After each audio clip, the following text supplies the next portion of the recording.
And he's a 24-year veteran of the U.S. State Department and the author of We Meant Well, How I Helped Lose the Battle for the Hearts and Minds of the Iraqi People from New York, Peter Van Buren.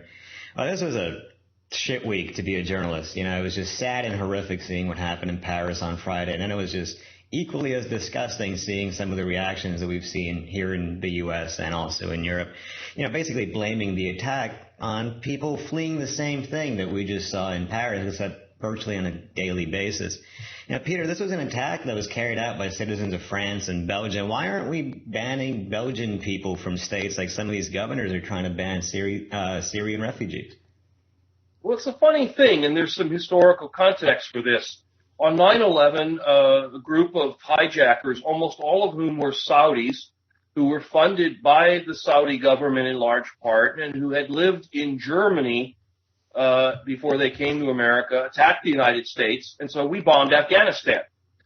You know, there's a tendency to sort of take these things and exploit them the way that a government wants to exploit them. I mean, with no disrespect to the dead in Paris, they become something of a neutral item. And the terrorists on one side make of the event what they wish, and then the government on the other side makes of the event what they wish.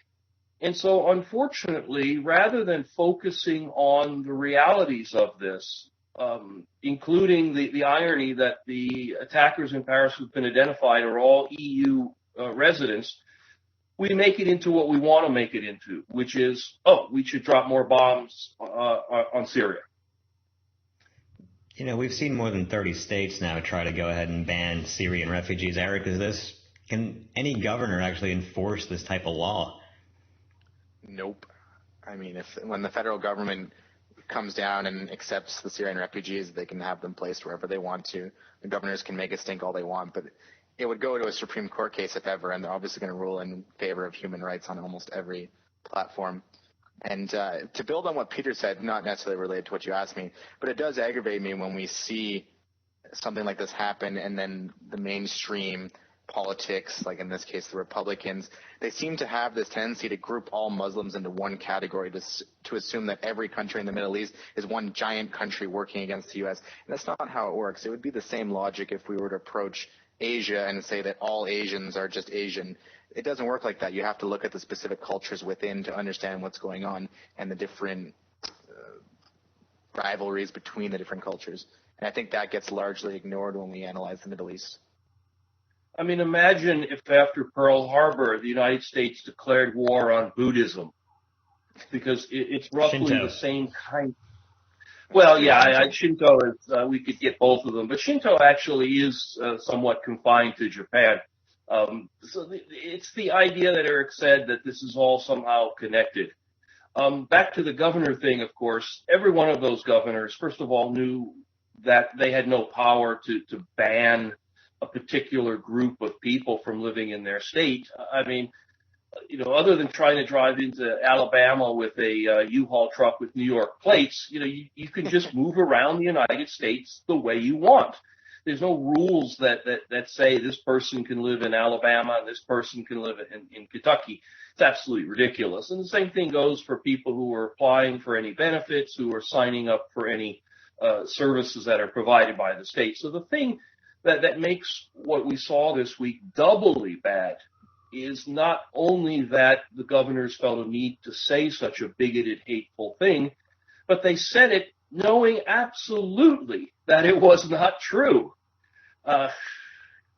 No, you know, it's really amazing. Like, you have more than 30 states looking to ban refugees. And what does it say about our government, you know, when the response is to try and ban refugees fleeing a war? While France, where these heinous attacks just happened, just announced today that they're bringing in more 30,000 refugees, even more than they agreed to earlier in the fall, Eric.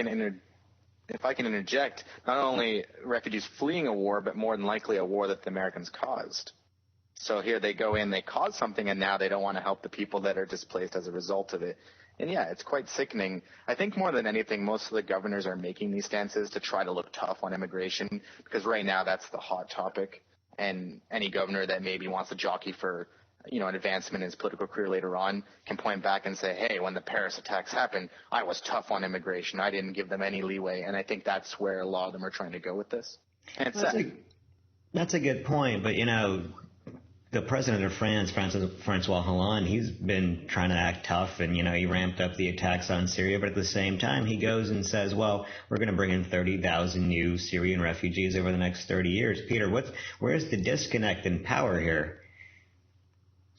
I think the disconnect is in our bigoted way of doing business, where our politicians feel compelled to manipulate the ignorant masses the way that they do. It's a simple extension of the other horrific things that people say in order to get elected here. That the gays are coming for your children, or that if we institute responsible gun control, only criminals will have guns, or the endless panic over drugs. That if we allow people to smoke marijuana, then the whole country is going to go to hell, and pretty soon 8-year-olds are going to be shooting up heroin at the mosque.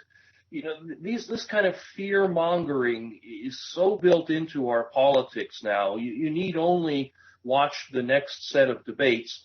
The Democrats, I think, are just slightly more articulate about it and are a little more comfortable using code words.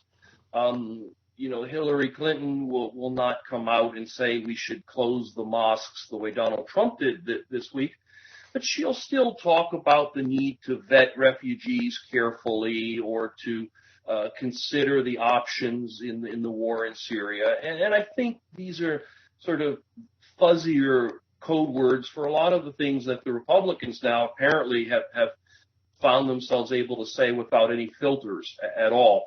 The history on this, again, is horrific. It was the National Socialists in Germany, the Nazis, who blamed everything that was going wrong in Germany on the Jews of the time, and we saw how that tends to work out.